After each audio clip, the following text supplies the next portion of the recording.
Lafayette, Lafayette. Give me a second.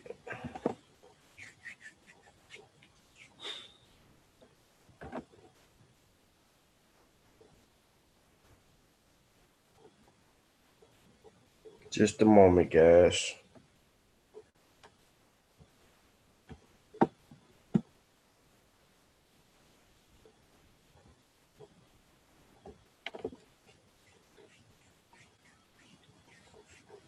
Man, I hope everybody enjoying their evening, afternoon, morning, whatever y'all got going on, yo.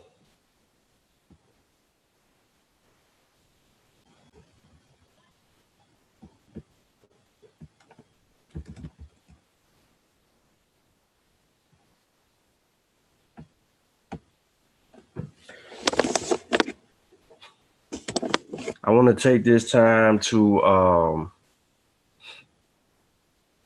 let everybody know that Brother Ben's working on a part 2 to the journal that will release, I think, next summer. So he's giving everybody time to get their work done to be published in the up and coming journal. So if you missed out on being a part of volume 1, volume 2 is knocking at the doorsteps, and you will be able to be a part of history again. Remember, nobody in the community, or what we're calling the community, has put this together. Now, these journals will be available for people to critique, scrutinize, challenge, all kinds of things, right? Reviewed, or what some people will call peer reviewed. You may even get contacted, emails, or something like that, or Ben may be getting emails regarding a specific article written by a specific person that may want to be published in another journal. I will say this: if we continue at the rate that we're going with this particular journal, and people get behind it, market it, push it, and remind other people about it, there may be scholastically, academia will start recognizing some of the work that is being done. This is the flip side of what we call this new age conscious community. This is the flip side. This is the doers, right? These are the people who are actually putting in the work. And what I'm saying is going to get back to our discussion, but this is the people that are doing the work to get us back to the point of reacclimating ourselves, not only back to our history and our roots, but advancing the information. And the title of this show is called Scared of Correction, the Fear of Advancing Knowledge. And I was in a brief discussion with some brothers earlier today, and I don't know what was actually said in the chat per se, because I wasn't watching the chat, but I did hear G. I heard him kind of say something to True Storian about, hold on, what you mean? What have I done? Or leave the elder alone? Or who am I to try to correct some elders' work, and so on and so forth? So that's a cop out. It's a cop out. You know, now we're saying that our ancestors were fragile. Like now we're deifying them. Now we're anointing them to this hierarchy of untouchable status. And True Storian is right. Who am I? Who am I to say that Dr. Ben or Dr. Clark, John G. Jackson, Chancellor Williams, Schomburg, Amos Wilson, Dr. Amos Wilson,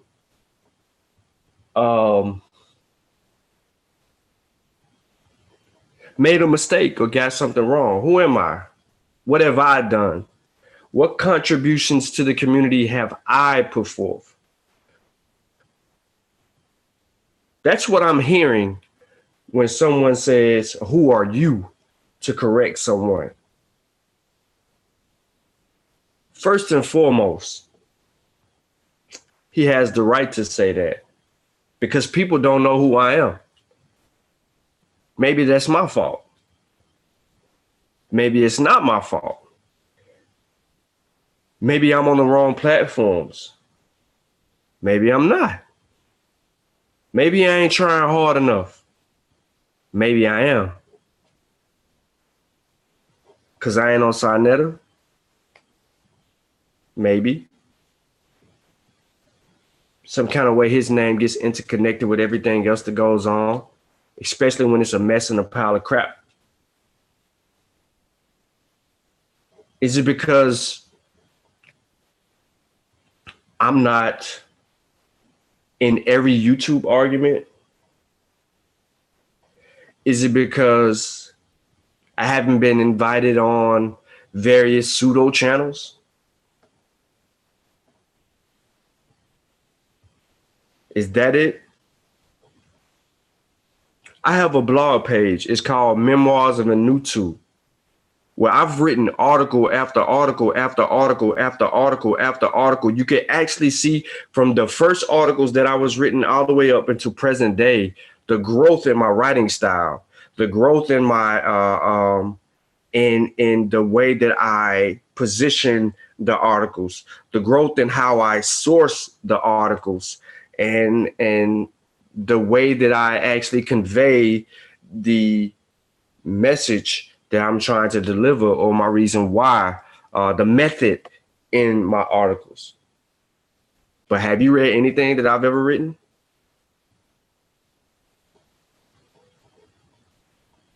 Have you even watched any of my presentations? The first time I started doing presentations, I was on Facebook and I was going Facebook Live.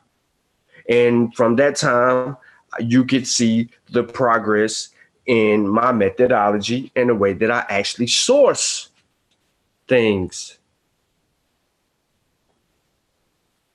And I'm gonna give you a demonstration of the earlier me. And then you could go back and look at the current presentations and you can see that the way that I source things, you can see both of it developing simultaneously, my writing style and my presentations, because it needed critiquing. It needed to be on a more scholarly plane. And I needed to be more sound in my methodology and be able to demonstrate, well, show you my method and then demonstrate my method, because demonstration beats conversation. Or I know I don't have, I don't possess the best personality online. So maybe I need to cut my camera on, take my shirt off, show my tattoo on my back, maybe a gun or a knife or something. Maybe I'll bang on Christianity all day. Maybe I get some views then. Maybe I'll talk about voodoo. Maybe I get a few more views. Who knows? One thing's for certain is Sean didn't come here for no pleasure. I didn't come. Anything that I actually present and what we do as a member of the Mossi Warrior Clan is we try to give you both sides of the coin. No, we're going to romanticize some things. Absolutely. Because our history deserves some romanticizing. We made it. We did it. We completed some things that no other people have ever done in the history of this world. From the earliest Homo sapiens sapiens to current. And then I'm going to give you the other side. our involvement in some critical moments in our history that made us crumble from one empire to another.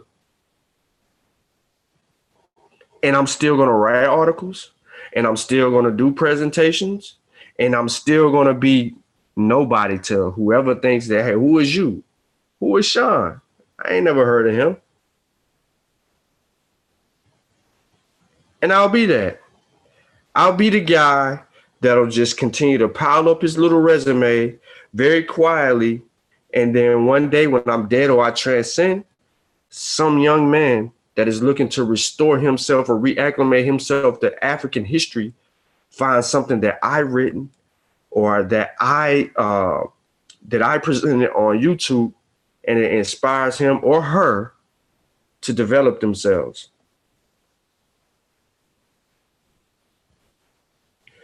So, truth of the matter is, someone said I had no business even trying to correct someone like Dr. Clark, especially with the contributions and everything that Dr. Clark's ever given us. And I'm not correcting Dr. Clark. I didn't know that he was above correction. I didn't know that certain people were off limits. Didn't know that. I didn't know that just because I'm correcting a piece of something that may be wrong or a point that may be wrong, right? That we took to heart, and then we continue to regurgitate it, and it is in error. I didn't know that was off limits. Nobody gave me a conscious community rule book. I haven't been in it as long as y'all. I'm sorry. So can someone send me the rules of engagement, please? The Amara Squad did a video, what was it, maybe a year ago, 2 years ago, where they talked about how to address elders or correcting elders and so on and so forth on their channel. And I thought I was in line with that. You know what I mean? But if I violated that, correct me when I'm wrong. I thought that when we published the book and we sent the copy to Walter Williams, right? Oh, now I'm talking about publishing a book. Oh, yeah, I was a part of a book. Not one, but two. So when we wrote, Has the Meta Nature Been Deciphered? A rebuttal to Walter Williams, I thought that was the most scholastic thing that we did. We demonstrated how we're supposed to actually correct the elders, right? I thought that we went about it the right way, but I was wrong because people say that we're attacking the elders. So Asar Sanjeti and Seba Wujawu, who I call all three of them my teachers, by the way, they wrote a contribution to the place name Kemet, the meaning of the place name Kemet. They gave us a sample portion in April, which was leading up to a particular debate. They followed in the same model that we did as far as that was leading up to a debate the following year, right? The only time published works didn't come out was this time around dealing with the vaccine thing.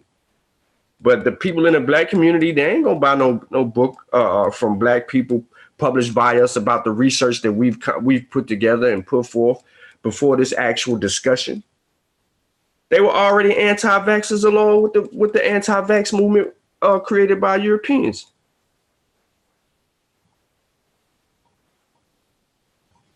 But when Asar Sanjeti and Wujawu put forth their work, small sample size, 90-something page book on their argument, their position on this argument, oh, they was attacking Sheikh and Tijoux. Oh, they was attacking Dr. Ben, Kwesi, everybody in the community who was running around saying that Kemet meant Black people or the Black land. They were chastised. I wrote an article on that. Did you read it? Who is you? Who is Sean? I don't even know you. You're absolutely correct. You don't know me. And you don't know that I'm sitting in a cut. And you don't know that I'm watching your moves. And you don't know that I'm studying all history from the earliest all the way up until present day. I have no limitation. And no, I don't act like I'm the authority on anything. So what I convey may come off wrong when I'm on certain people's platforms. But I do it because I'm sick and tired of my people running around here regurgitating bullshit. But you don't respect that. So who am I? I can't critique Dr. Ben when he was wrong about the foothills of the mountains of the moon. Can't be found nowhere in Meherpes Papers. I can't say nothing about it. I'm supposed to let it slide. Who am I? When Dr. Clark tell us to read Gerald Massey, and then I'm reading Gerald Massey, and then I find a whole bunch of mistakes in Gerald Massey's work, I ain't supposed to say nothing about Gerald Massey. I'm supposed to let it slide. When you got these comedic cults running around in New York, because they ain't nowhere else, they predominantly housed in New York. When you got these comedic cults running around here, some of them talking about they priests with these big old unks, can't even read the Metal Nature, but you a priest. When they running around here talking this, that, and the third, I'm supposed to not say nothing, right? Who am I? I ain't nobody. Oh, I'm a cheerleader now.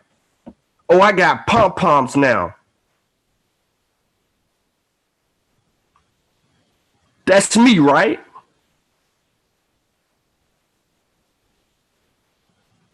But did you read my work?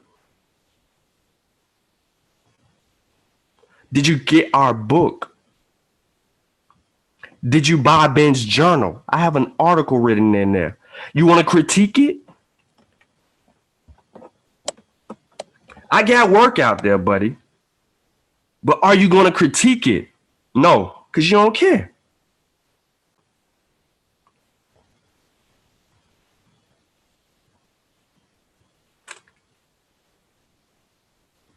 I may not be Dr. Clark. That man was one of the most significant people in this world.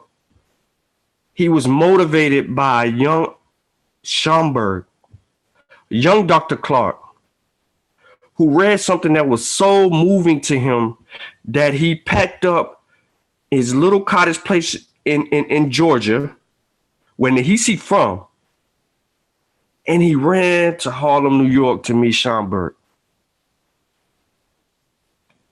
Just to make a move like that, not knowing what tomorrow held, he did it. That was a profound moment in the legacy of Dr. Clark. Because from that moment, he wanted to meet Schomburg, introduce himself to Schomburg, learn from Schomburg, and then build on that to become the man that he envisioned himself of becoming, to make all those trips to Africa, to do all those beautiful things that he done, to reacclimating all African Americans back to their true history and deal with these things, deal with Malcolm X, deal with all kinds of types of different subjects that he was great at. From telling the lady, whatever her name is, correcting her on TV. And we all quote that famous quote that he says. He got a lot of famous quotes, but I can't say nothing about, I can't hold his jocks. I can't even tie a shoe, yo. I know I can't. But the fact that reading Dr. Clark's works and understanding who the man is and wanting to be just like a Dr. Clark, I thought it was only right that I buy the books that I buy. I read the subject matters that I read. I write the papers that I write. I continue to do my research that I do. I present the information that I present. And then I publish in one journal. and then I contribute in another book, and then am I not trying to be like Dr. Clarke? Am I not? He wrote. He did work. Am I not trying to be like Dr. Clarke? But I can't say that he was wrong on something because I'm not credentialed.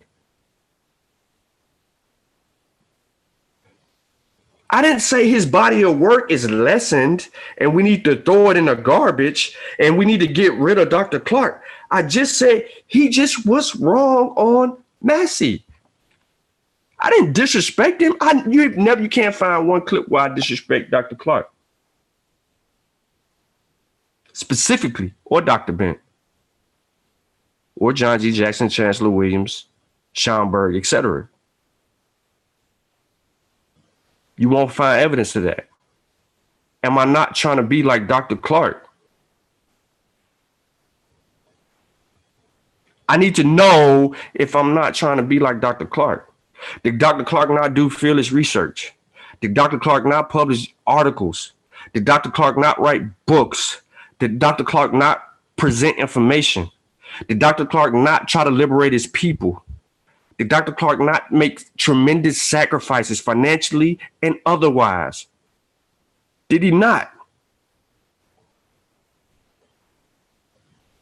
I would be a fool to sit here and say, we just let everything ride. We let everything rock. Because this is the way that the people in New York do business. They want to control all the information. They want to tell us what we're going to argue about. They want to tell us what we're going to debate about. They want to tell us what we're going to do. No initiative. They're going to tell us what books to buy. They're going to tell us who's dropping that real information. They want to continue to control the hub. This is what we've dumbed down to. Oh, and you bet not say nothing about none of my elders. Notice the key word, my elders.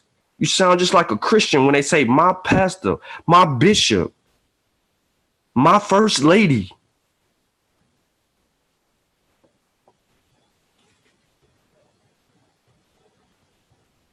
So yeah, I kind of took offense to what Trustorian said earlier when he was like, who am I to correct Dr. Clarke or say anything about Dr. Clarke? Leave Dr. Clarke alone.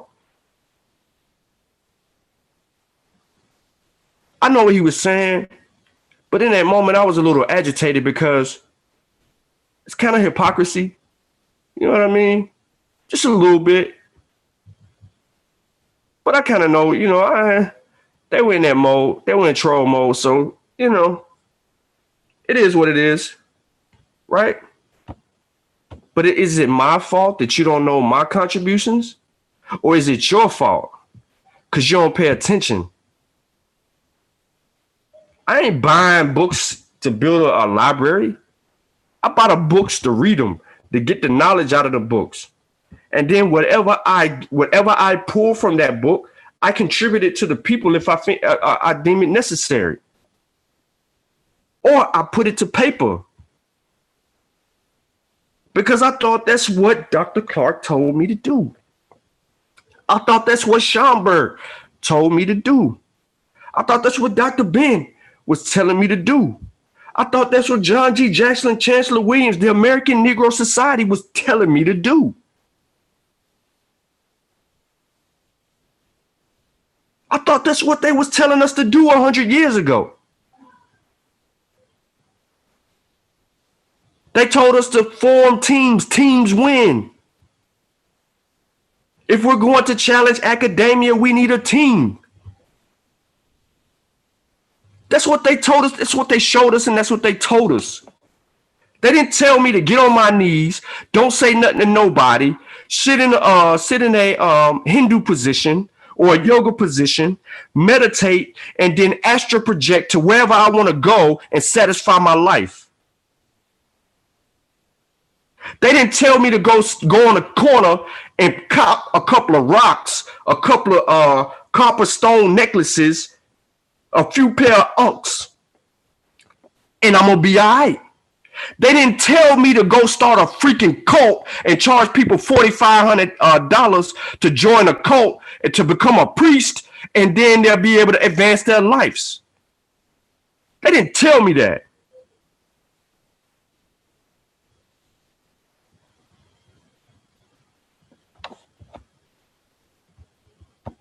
So let's move on.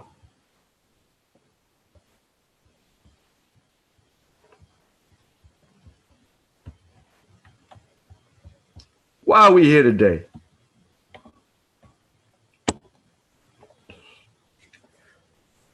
Because people think that I don't pay attention to detail, or I'm not listening to what's going on.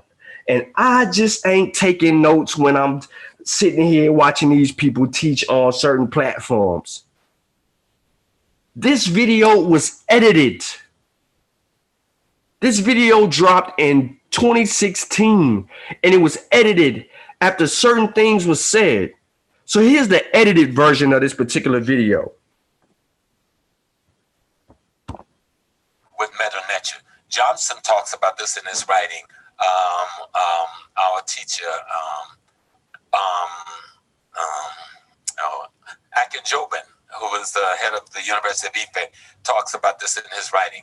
If you go to Ghana, all of the Santahinis, the king of kings of the Asante nation, all wear an inverted pyramid over their chest with Meta Nature on that inverted pyramid. And they say they come from the east. The same thing, of course, I mentioned earlier with the people of God. But let me go deeper. The Ewe say that the language they speak, we call them Ewe or Ewe, people of Togo and Eastern Ghana, they say the language they speak is Meta Nature. And they tell the story in their folklore of how when they escaped from Kemet, how they brought one of the thrones of Kemet with them, and they had lost the throne in the Volta River and searched for 2 years and found it, and is now residing in the mountains of Togo. So there's so much stories that's told about our migration from Kemet, even today. I need to say this. Many people ask, how come this thing is happening here in America? And that's exactly what you said, that when we were chased out of Kemet with the coming of the Assyrians and the Persians. Listen to him closely. He said, when we were chased out of Kemet with the coming of the Assyrians and the Persians. Let him continue. And the Greeks, the Romans, the Arabs. We ran as far away from these barbarians as we could. We ended up in the northern section of a lot of these West African countries. So when they exhausted the population on the West Coast in terms of slaves, when those chiefs could not provoke any more wars to get prisoners that they could sell to the Europeans, they went inland. He said, when the chiefs could no longer stir up any wars to get prisoners for the Europeans, where Kemites who had resided in small villages in all of those West African countries were living, and they gathered them up. And that's the reason why the resurrection is starting here in the West, because... So the Kemites fled Kemet. They end up in these northern borders of West Africa, in small towns and villages. The Remich now. So people go in and capture these people in these small towns and villages in North Africa to be sold into the slave trade to Europeans. Oh, I'm making it up. Many people ask, how come this thing is happening here in America? And that's exactly what you said, that when we were chased out of Kemet with the coming of the Assyrians and the Persians and the Greeks, the Romans, the Arabs, we ran as far away from these barbarians as we could. We ended up in the northern section of a lot of these West African countries. So when they exhausted the population on the West Coast in terms of slaves, when those chiefs could not provoke any more wars to get prisoners that they could sell to the Europeans, they went inland, where Kemites who had resided in small villages in all of those West African countries were living, and they gathered them up. And that's the reason why the resurrection is starting here in the West, because we still remember, as Queen Afua says, we still remember. That is the content. That's what I was building up. They said exactly what I was building up. So then, therefore, if you show Kemetic artifacts to indigenous Africans who are there today, they feel that that's somebody else's stuff. When you show those same artifacts to Africans here in the diaspora, we recognize that stuff. We feel it because it's our stuff. And so we have been displaced and brought here to America. And we even showed that the Moors that were here were connected to ancient Kemet and were interfacing back and forth. There's Medu Neter found in the Grand Canyon along the East Coast, all the way up to Canada. And so there was this communication back and forth. So the Africans now, as we regain our consciousness, as we regain our mind, as now we begin to read these glyphs, our consciousness is coming back. And we have the greatest, right, our memory is coming back because it's always been there. Now it's been joggled. And so Africans in America are almost leading this thrust of ancient Kemet back for Africans everywhere. But we're just championing it. It's not just ours. It belongs to all the Africans in the diaspora and on the continent. It's just that some of us are championing this movement. All right. Prior to this, and I didn't want to play the whole thing, it was said the reason why they skip over. But that part mainly was cut out because he was direct in his response where it was cut out. If you go back and you just put in this title and you watch this whole 2 hours and 15 minutes, which it was longer than that. If you watch this 2 hours and 15 minutes, you'll realize what Sonetta made the edits because he did some flip screen stuff. He did some other little add-on stuff in there. He dropped his little ad libs and all that in there. You'll see all of that. You'll see all of that. I ain't got to make nothing up. Now, these people sitting on the couch, right, are supposed to be my elders. But I only got one. I only recognize or respect. I respect these three people as men. I do. But I don't follow two of the three men. One man that I do follow is Professor James Smalls. I do have the utmost respect for Professor James Smalls, even though he has some positions that I take. Let me stop this. That I don't agree with him with. The same way Taka Kilimanjaro, who I call Baba, right?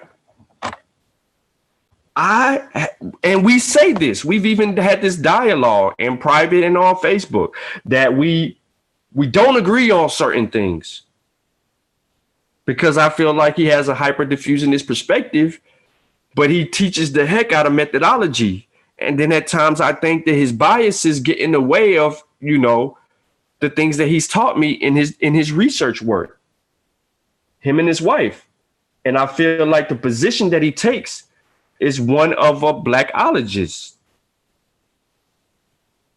But I do not condemn him, right, for that.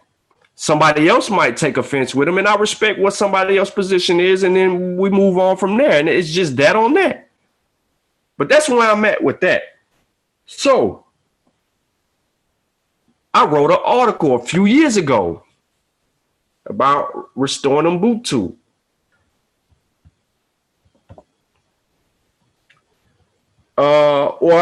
Really, it was kind of really like restoring eldership and its role in the African community. But it comes out of restoring Impromptu, which I just flipped the title to try to make a point. So I want to kind of get why we're here. I ran it a little bit too long. I didn't want to go into that. And I did see somebody correcting somebody in the chat. Look, I have no ill will problem or anything with truth. There will never be any ill will or problem. He may feel some kind of way privately. I don't know. I can reach out to him. He'll tell me you need to get this.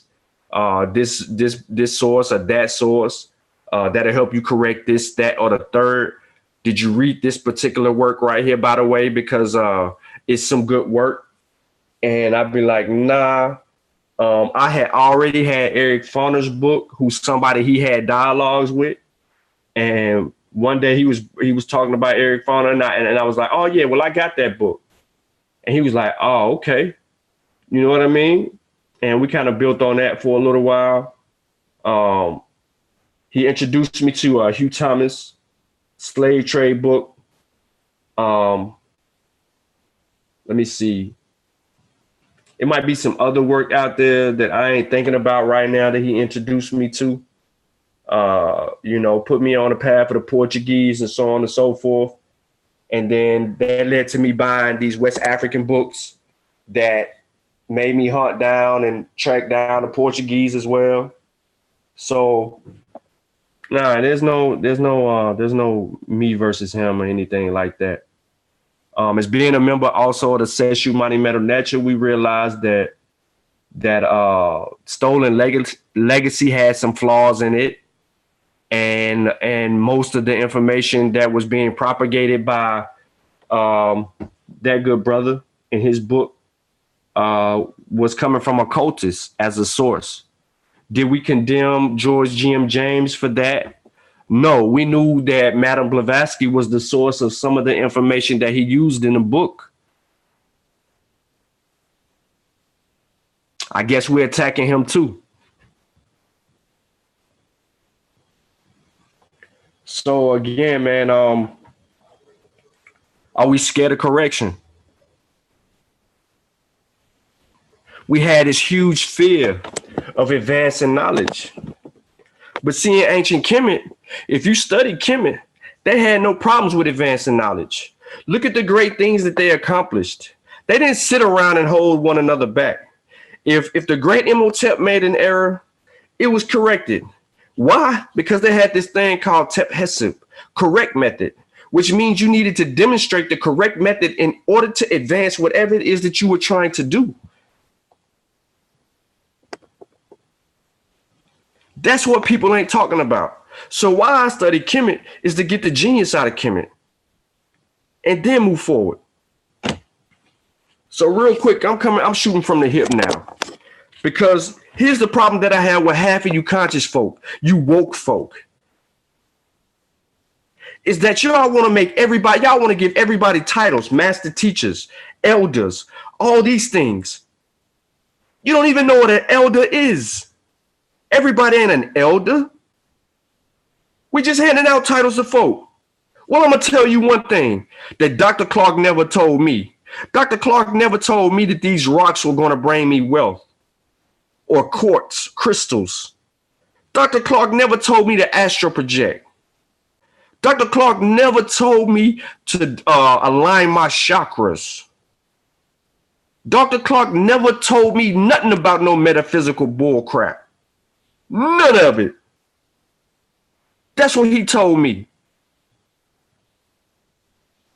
So when you make up stuff, when you infuse things on a culture and an African tradition and system, I have a problem with it. And I can do it in a respectful manner. You're right.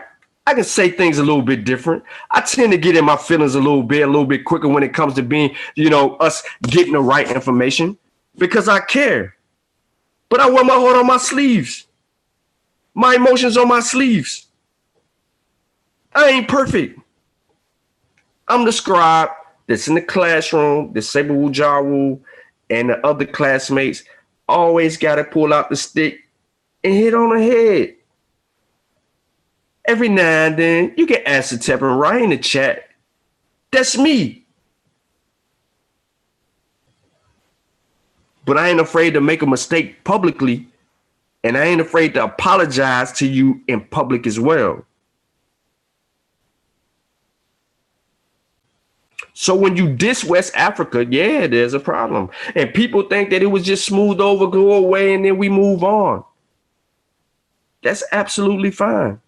But you just miseducated a whole bunch of people, because this ain't the first time in 2016 that you were teaching this nonsense. Both of y'all sitting right next to Baba Smalls was teaching that nonsense. Reggie didn't say nothing. He was sitting on the other couch. He didn't catch none of it. None of it. Where's the evidence that they went to North Africa to capture the Remich and then sell them into slavery first? I don't want to hear this falling victim to Hermetic hypothesis, and they wasn't the first people to say it. There was somebody else that said it, and so on and so forth. It's the fact that they keep regurgitating the lie. And when you start regurgitating the lies and teaching me misinformation, I take it personal because you playing on my ignorance. And that's what I have a bigger problem with, is when people try to play on my dang on ignorance and take advantage of me. And you should feel offended by someone lying to you.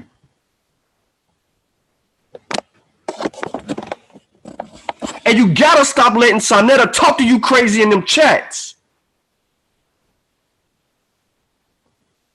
People paved the way. I gave that dude $20 for a stream. I didn't even email him to ask him for a better version of the video. You know why? Because I knew how he was going to act. Go ask Ezra how he acted when he emailed him. Ezra emailed Sonetta 5 times. Sonetta ain't did nothing to respond to Ezra's email. He's like, yo, I want a reimbursement, yo. Is that how you going to do business? Already, I ain't saying he did. I'm not saying he do bad business. I don't know him like that. I ain't dissing him or nothing like that. But what I'm saying is, I just took it. I chalked me personally. I chalked it up as a donation. And the people that were there watching it with me can tell you that, because they were saying, oh man, this is horrible. This is bad to watch. Oh man, this ain't supposed to be going like this. Oh man, this whole thing was a setup. All of that. Moving along.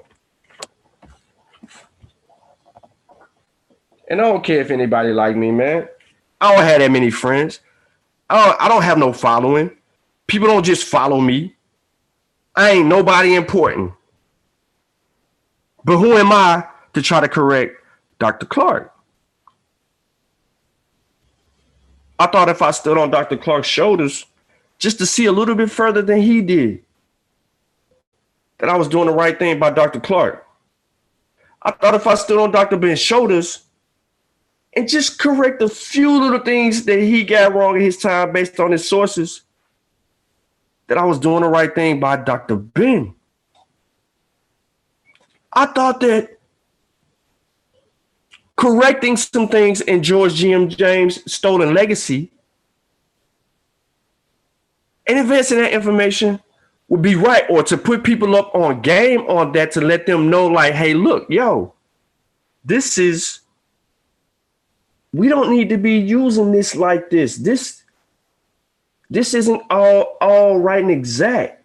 There's some good points in the book, but a lot of this other stuff is Madame Blavatsky controlling the minds of the black folk now, because this is leaking out to us through these people who have bad intentions, who are infusing other cultures upon African cultures, traditions, and then selling us this self-proclaimed name called spirituality, which we can't find in no African language. But we can bear witness to the traditions and the customs of the Africans on the continent by their practices and their daily habits. Yeah, I'm shooting directly from the hip. I ain't gonna get 1,000 views. I ain't gonna get 1,000 likes. It's people that tune in just to thumb down the video, yo. So, I'm reading from The Way of the Elders. Village elders. We hold in high esteem those who come before us and possess more experience and wisdom. These are our elders. Our elders are fluent in the language of our ancestors and impart to us the knowledge on how to live and worship. They teach us all the prohibitions, violations, and remedies for our communities. They are masters of rituals that will communicate to the spirits. Elders are our negotiators, moderators, and counselors. We always greet our elders. To ignore an elder is a sign of great disrespect. If one passes an elder who is carrying or transporting something, one must offer to help. We always relieve them of their loads. We do not look at our elders directly in their eyes, but keep our heads bowed as a sign of respect. When we sit before our elders, we sit at a distance to give them their space and show our reverence. We also take off our shoes in their presence. We do not remove our hats. Y'all remove y'all hats. That ain't us. We do not remove our hats, but we always remove our shoes to sanctify the area and keep it clean. We tread lightly around them and stay connected to the earth. When we make inquiries of our elders, we present ourselves modestly in gratitude. We do not address our elders with excitement and curiosity. We approach them respectfully, quietly, and sincerely. We do not show our elders what we know, only what we do not know. We listen to their counsel without interruption. We save our questions and our expressions of our appreciations until the end of their teachings. Let me continue. And then I'm going to get into this thing. Now I'm going to stop right there. Often our elders will claim not to know what we ask of them. We must have patience for their answers, which will not always come at a time that we want. Our elders test our worthiness of receiving the wisdom we seek. They test our readiness to receive their teachings. They ensure that we are prepared to use the knowledge that impart to us wisely. Elders will never reveal everything at once. When our elders do speak, they teach us through symbol and story. They teach us the hidden meaning of things. They hear what we cannot hear and see what we cannot see. They speak about knowledge that we cannot obtain on our own. Our elders speak for the realm of the ancestors, a place to which they are deeply connected and where they will soon return. The stories from our elders describe the origins of our communities and the ways for the living with integrity and peace within them. Our elders teach us how to live in harmony with everything in our relationships, in nature, and in spirit. Our elders do not play on our emotions. Our elders do not hustle us with fictitious rocks. Our elders do not infuse other people's cultures on us. Our elders do not walk us in blind sight with blind faith. Our elders do not corrupt our history. Our elders do not make suggestions with things they cannot back up. However, our elders have got some things wrong. And it is okay to correct our elders based on the way that we go about things. But who am I to correct Dr. Clark? I can't even tie his shoes. Who am I? I'm a nobody. Don't nobody know Sean. You're just a dude on YouTube. I don't care if you contributed to a book. I don't care if you published in a journal. I don't care if you got a site with a bunch of articles you've written. I don't care if you got a YouTube page with a bunch of heavy presentations that you presented. I don't care if you got some presentations on Facebook Live. I don't care if you're a father of 3. You can't correct Dr. Clark because he was wrong on one thing and then act like, you know, he was wrong about everything, which I never done. I never done it. I never said he was wrong about everything. He told us to read Gerald Massey. Dr. Ben told us to read Gerald Massey. We were introduced to Gerald Massey through 2 of our master teachers, what some people deem as master teachers. Martin Luther King introduced people to things in his time, in his life, right? And then at the end of his life, he realized that maybe this decision was not quite right. So let me try to inform my people that we need to fight this from a different angle. Did he not? But see, there's a difference between Dr. Clark and Baba Heru. There's a difference between Dr. Ben and Mfudiji. There's a difference between, I ain't even gonna go there. Y'all get the point. So, let me continue.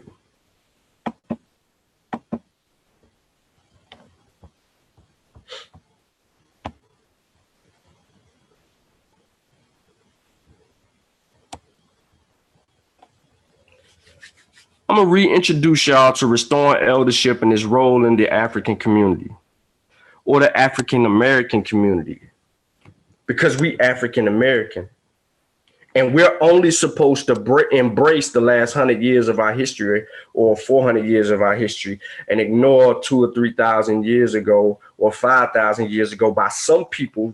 Some people's merit. Some people, not all people.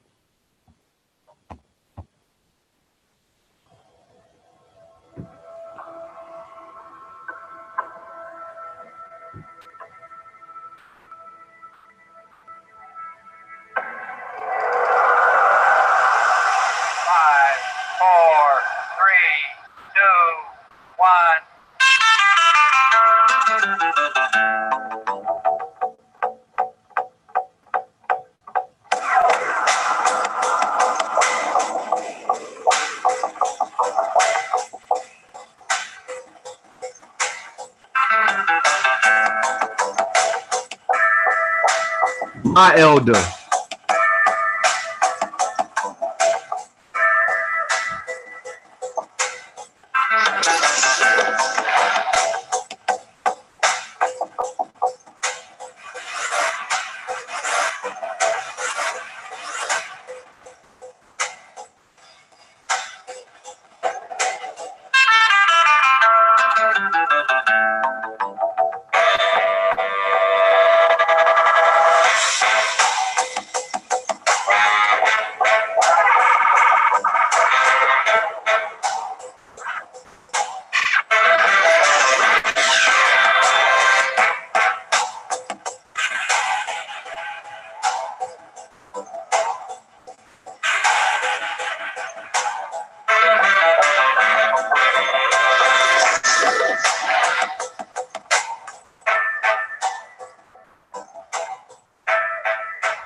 This image comes from the article that I wrote about restoring Ubuntu. In here, you have the elders of this particular West African community. What's funny is you have the elders to the left, and then you have the young men to the right. Look how covered up the elders are on the left, and even the one on the end.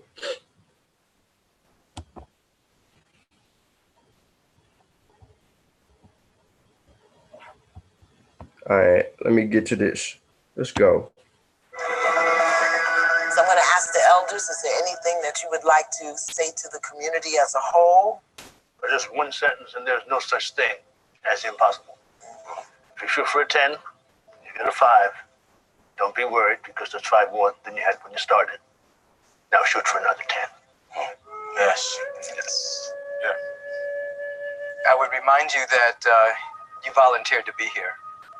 Not only here with Sister Ayanla, but you volunteered to be here on this planet at this time in human history. You chose to be here so that you could unleash your gifts to make a mighty difference before you leave. So you didn't come to complain and bemoan what was going on in the world. You came to be an answer to what's happening on the planet. I am honored to be here in your company. The courage and conviction it has taken for you to get to where you have come to today gives all of us strength. Thank you. Hello, my beloveds. Thank you so much for stopping by our own YouTube channel. I hope the clip... All right. In traditional African societies, as well as embedded within the value systems in contemporary African communities worldwide, to live to an old age was and is considered a blessing. Eldership is, however, more than mere aging. The difference is important to understand. Being an elder is fundamentally different from just being old. In regard to African religion, the purpose and the practice of eldership is found in the spiritual meaning of eldership.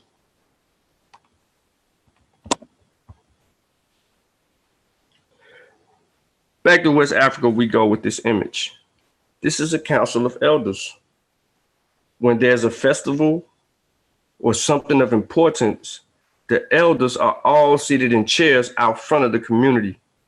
They all dialogue and are the first to pay attention to certain things.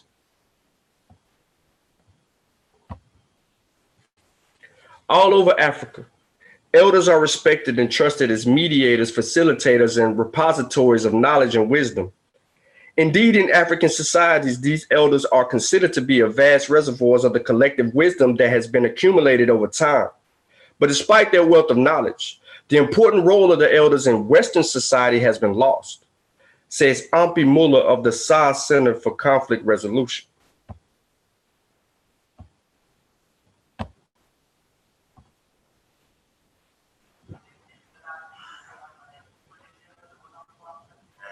This is a horror meeting where I meet with the headman every Thursday of the month, at the end of the month. So we discuss things that the challenges that we are having here, the projects, everything that we see here, then we discuss in the group.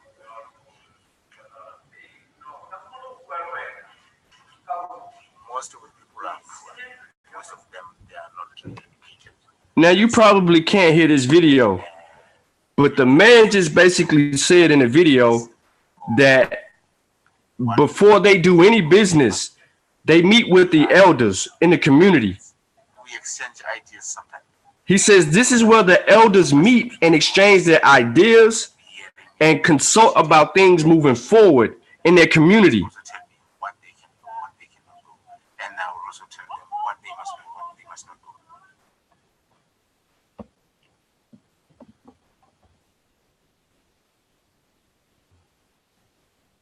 So let me ask y'all something. For those folk who call certain people in the community elders, where they meeting at? On Sonetta's couch? That's where the meeting of elders is, on Sonetta's couch. So there's no actual council that comes together that they can partake, in, and they can try to steer the community in the correct direction. Everybody's scattered all over the place, right? That's where we at with it. That dysfunctional, that we can't get people y'all call elders, y'all elders, in one room to disseminate things and to kind of point people in a direction on how things should go. You remember when the whole SETI and Young Pseudo and Amara Squad situation had took place, right? People was calling out like the elders should be on board and trying to get things hashed out because there was so much friction. And then you had Young Pseudo saying F elders, F them, doing a whole bunch. He was just machine gun cuss word. Now everybody, y'all remember that? Let me move on. Since being removed from the motherland, it seems we have lost our connections to our traditional African values deeply engraved in our African consciousness. Our traditions, customs, languages, respect for our elders and ma'at were vital practices we centered ourselves around. With the influence of being kidnapped, chattel slavery, rape, public lynching, self-hate, depression, alcohol, drugs, mass incarcerations, lack of education, and so much more, it's easy to lose sight of the things we once held in high regard.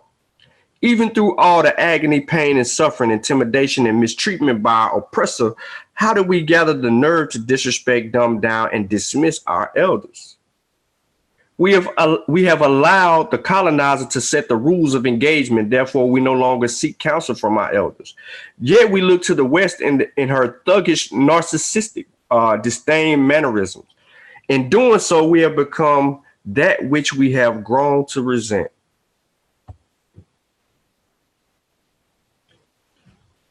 The chiefs and the tribal leaders in West Africa. Look at them.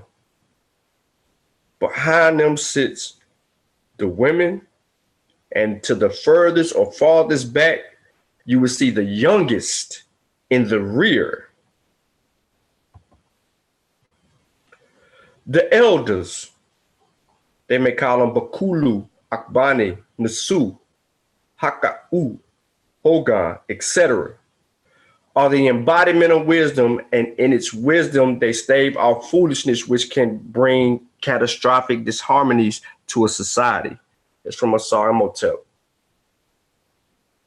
Currently, we have become a society who refuses to seek wisdom from our elders, and now our communities are in disarray. Have we ignored the voices of the ancestors and replaced it with drugs, alcohol, depression, hatred, and grief? Y'all make sure y'all cop that work right there, because you can pull it directly from that.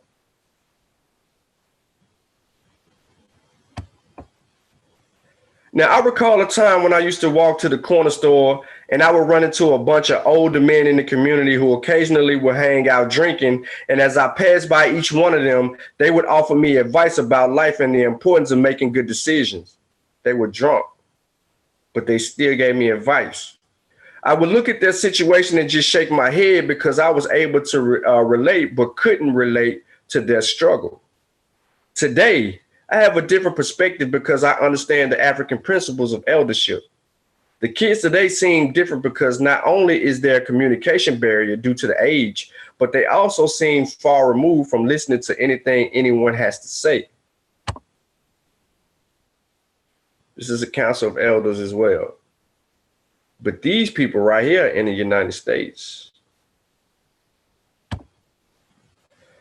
today's youth are not only difficult to mentor, they are also intimidating due to their fits of rage, anger, and aggression.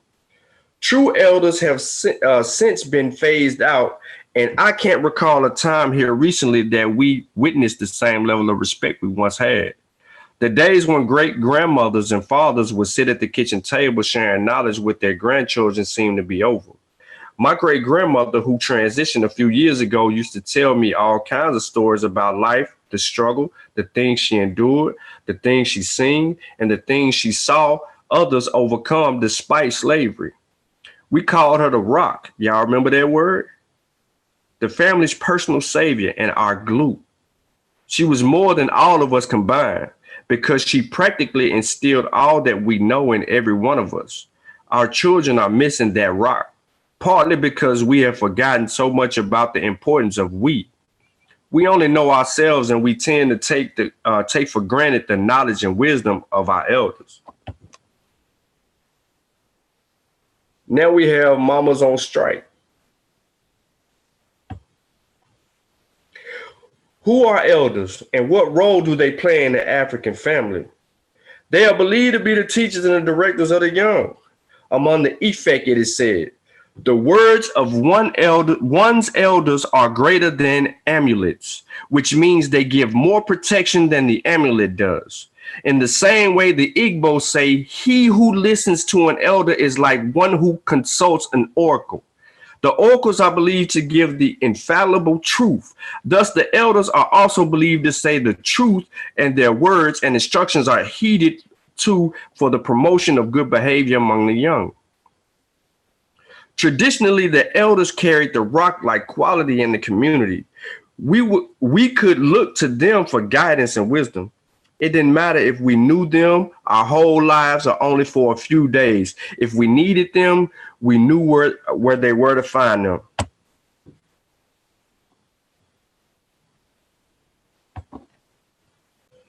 In the diaspora, the elders are now extinct or outright ignored in favor of a foreign ideology based on rugged individualism. It seems we have lost our sense of community and an overall connection to the elder. We no longer crave for personal wisdom sought out by those who wanted counsel to help during times of despair, joy, or whatever the case may be. It's hard to say the reasons for the decline, but what is certain is the generation of baby boomers do not appear to see a benefit of eldership, wisdom, or traditional African culture.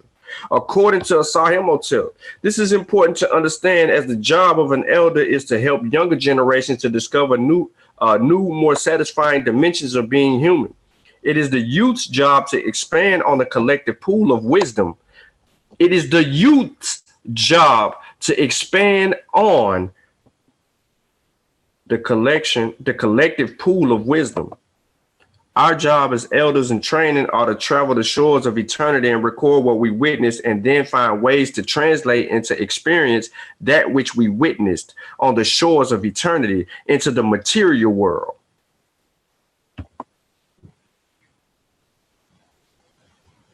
When the last time y'all seen something like that where you live?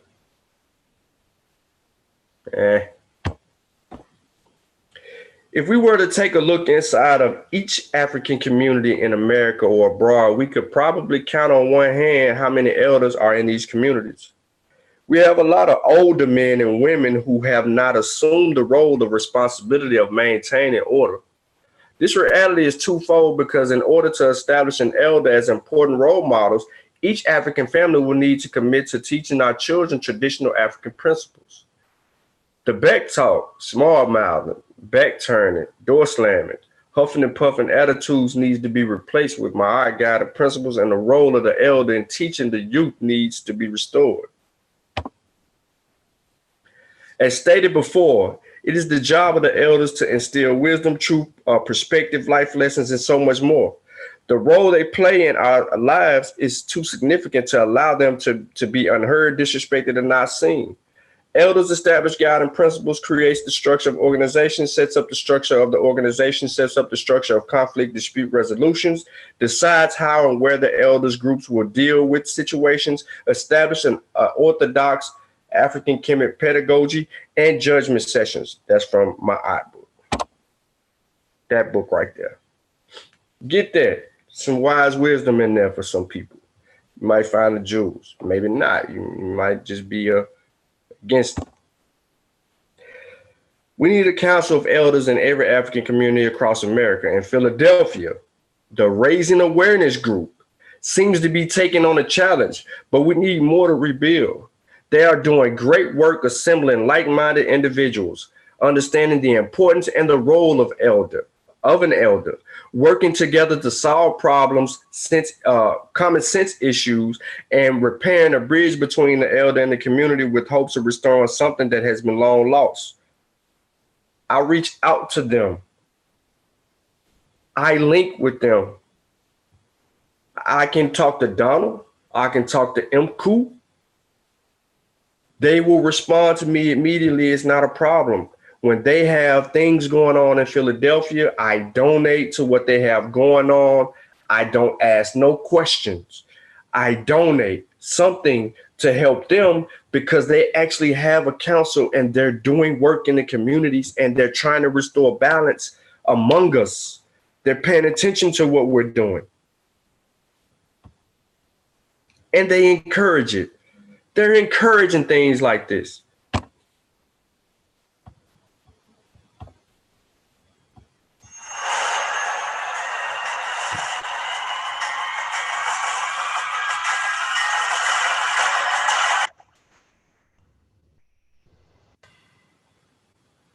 Raising Awareness Group, Elder Council Statement on the state of affairs in the conscious community. This is not in any way a statement directed at any one individual, group, or organization. Our purpose is to bring a sense of clarity in a sea of fog that has resulted in recent public charged and often slanderous statements about elders in general. For example, opinions such as the elders aren't doing anything, the elders should intervene more often in public disputes, that elders should be playing more of a key role in directing and teaching our young people, that elders have let the community down during the civil rights era, that elders be more visible in community events and be available, along with other opinions that are rooted in being active. It's now blown up in the public nationally.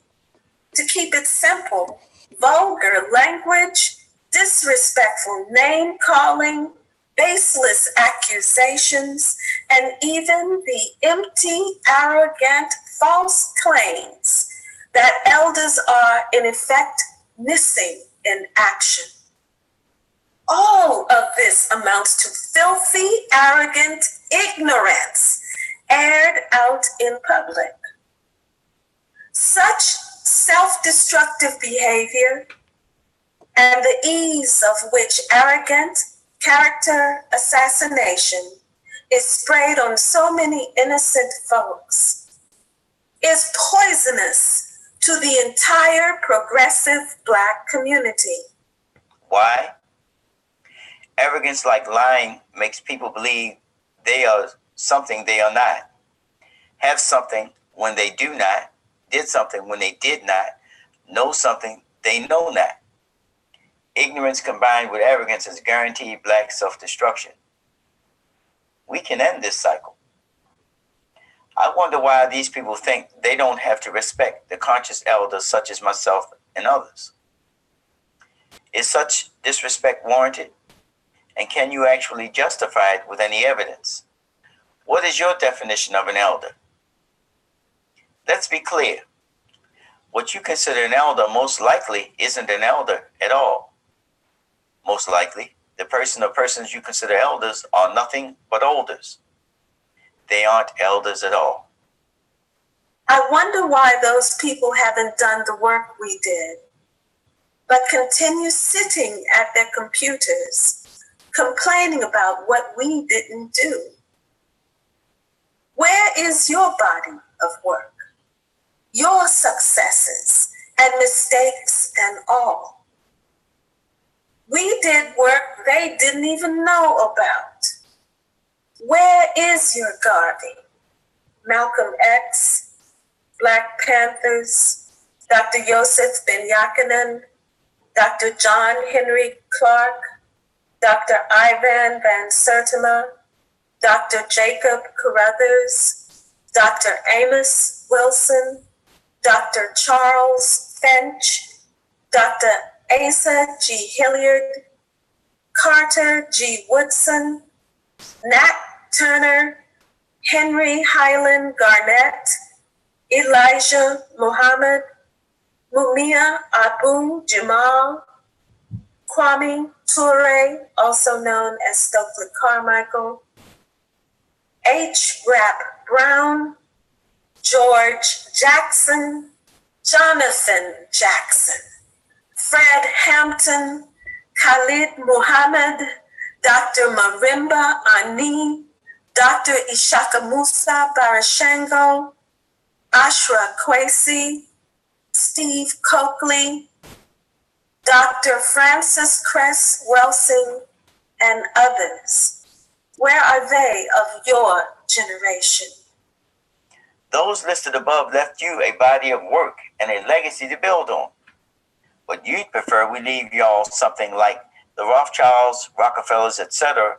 leave their progeny, without understanding that their progeny had the responsibility of doing work to maintain and further what was left to them.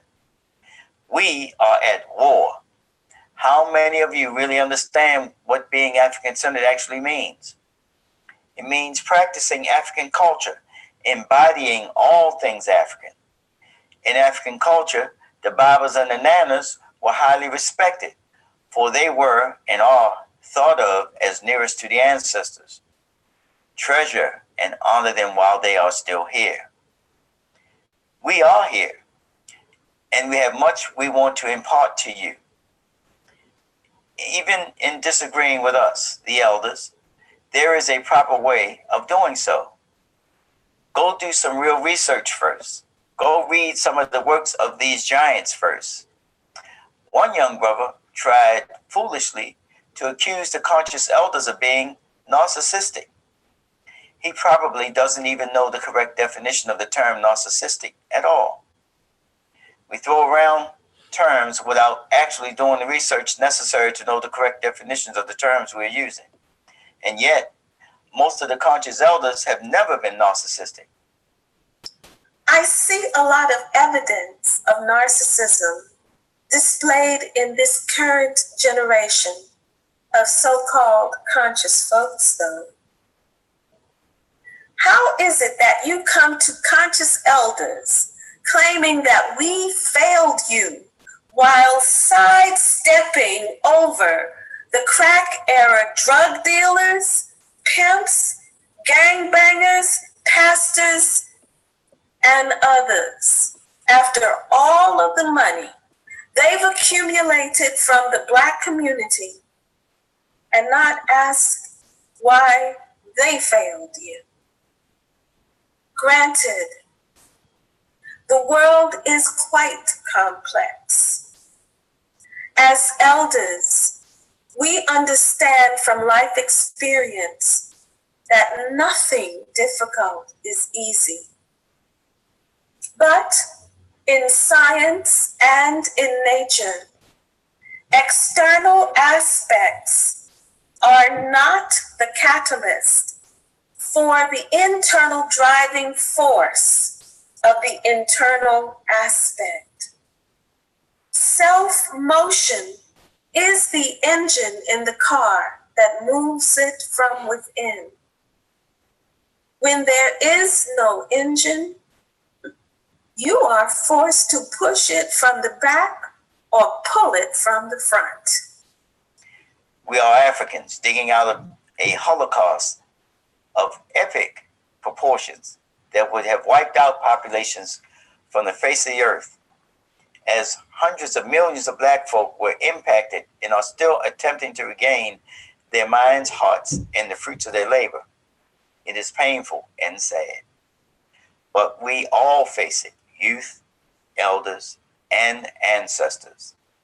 Our internal engine is integrity, honesty, character, self-respect, and respect for those who have paid dearly in life before us. Remember this when you take private internal disagreements public, external.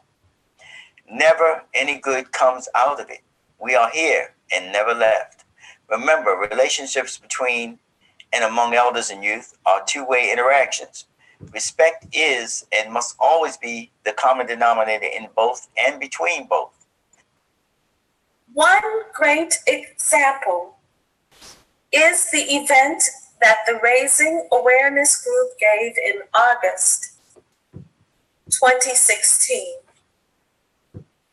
If you are a young person living in the Philadelphia area, you had an absolutely awesome chance to meet and build with many elders who were in attendance.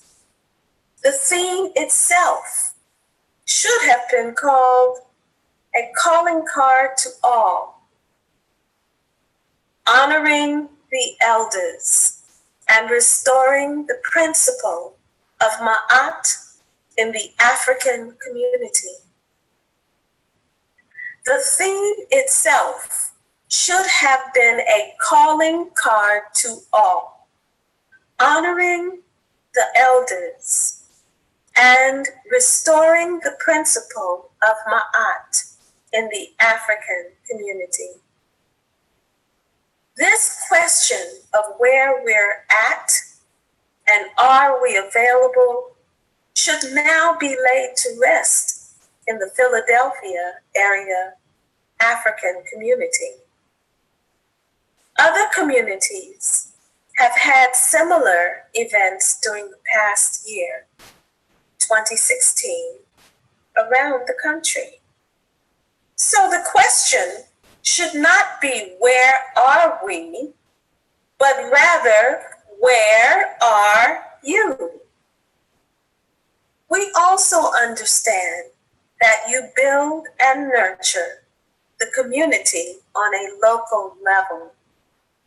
Many of us who are here in the Mid-Atlantic area will always make ourselves readily available if you need us. One more point that needs to be dissected. What is conscious, and are there levels of consciousness? Of course there are. The needs of the individual and how those needs are satisfied are infinitely diverse. So when a person asks, what have the elders done and where are they at? You must apply the parameters of what is expected and make clear what the word where represents. These questions make crystal clear that we do indeed have a very complex problem within our community. They can only be solved by personally becoming as knowledgeable as we can through personal study and research. The pressures coming from the oppressive tools of white inferiority are challenging enough, even more daunting, with ourselves adding these literal self-hate non-issues to the mix. Vulgar language, lewd dress, disrespect of our elders and our women, abuse of our children are some of the things we detest and deem unacceptable. In order for us to rise, we need to drop all perverted European cultural programming. Our consumption of their media in all of its manifestations must be stopped or at least dramatically reduced. We are committed to the ideals of the sacred nuclear African family, the original Trinity: Black mother, Black father, Black child, and will never endorse, prescribe to, or hold a passive attitude about the effeminization of the Black man, the masculinization of the Black woman, or homosexuality as a viable lifestyle. We know it means genocide. Because we know that we have been at war for hundreds of years, the only way to turn our fortunes around is through the cultural education of our youth. We must think generational, just as our enemy does. To sum up, this is a time of sober assessments, honest reflection, and healthy respect for each other. For elders, this is a time of rededication to the fundamentals of apprenticeship, initiation, youth rites of passage, and passing the baton. Institutions for these organizational activities must be built. And our resurrected elders councils, like raising awareness groups, should be the foundation in every single African community around the country. Every great institution in our conscious communities need working elders councils that are based in integrity and intelligent best practices. Build the elders councils nationally and internationally, then organize and coordinate them. It was a fundamental vehicle in our ancient civilizations for transmitting culture, progressive tradition, and wisdom. It is sorely needed today. No, we cannot go back and live in the past. We can learn our past and learn from it, then redeem our civilization's past in our present and future. We can then reconnect, restore, resurrect, and renew the best of African civilizations in our head, heart, and hands by modernizing and building with those best practices from the past. For instance, architecture, federal government, some dress-up clothes, food, hair, morality, and ethics principles, precision and love of the applied sciences and arts, epical planning, worldview, political unity, and state-run economics, family structure, rites of passage, educational apprentices, language, and many other areas of material culture. These elements of material culture can be brought back to life wherever Africans live and have some measure of control, especially in North America, Central America, South America, Europe, Asia, the Caribbean, and most importantly, Africa. healthy, respectful work among African elders and youth is the foundational key to this African Renaissance.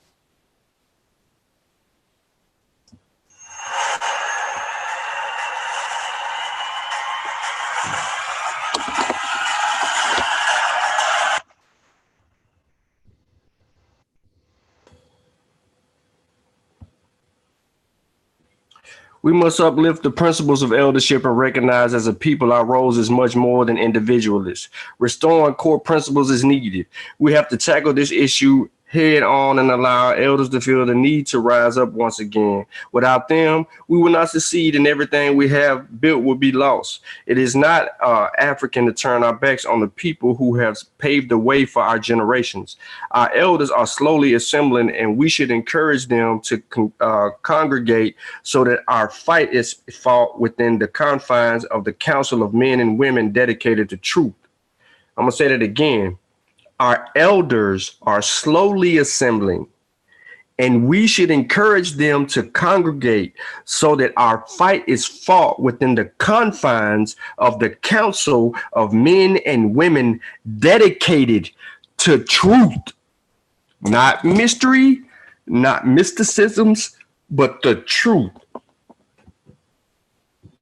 The Igbo say, Akamadu wu egbe okorobia wu igu. Ma egu adagi na egbe o naku aku. Ma egbe adagi igu in wagi ibe o ga ano. Which simply means, and I probably pronounced it a little wrong, that is, the elder is the gun. The young man is igu. If there is no igu in the gun, it cannot fire and sound. If there is no gun, igu will have nowhere to rest. It thus becomes useless. This symbolism is concerned with the complementary roles of the old and the young in the life and in the affairs of African people.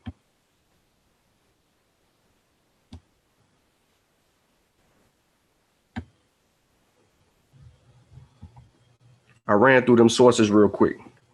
Now, I do want to say this before I end. Don't tell me I'm not following the giants. That's all I have in my library. I should be afforded the opportunity to advance their work by correcting the mistakes and continuing to teach folk about their great contributions. So if I say that Dr. Clark was wrong about something, that does not wash away all the great things that he was right about. And that doesn't mean I dumb down or limit him to certain aspects of the things that he has going on. I'm tired of being told by certain people, who are you and what have you done? I'm doing my work. What are you doing? Were you there helping me pass out backpacks? Were you there when certain things was going on in the community that shouldn't have been going on? Where were you at? Are you writing journals? Are you contributing to books? Are you contributing to research projects? What are you doing? You ask me what I'm doing. I'm showing you what I'm doing. How do you think your ancestors got things? Do you think they paid a fair price? Or did they take it, but they took everything else? History is a clock that people use to tell their political and cultural time of day. It is also a compass that people use to find themselves on the map of human geography. History tells of people where they have been, what they have been, where they are, what they are.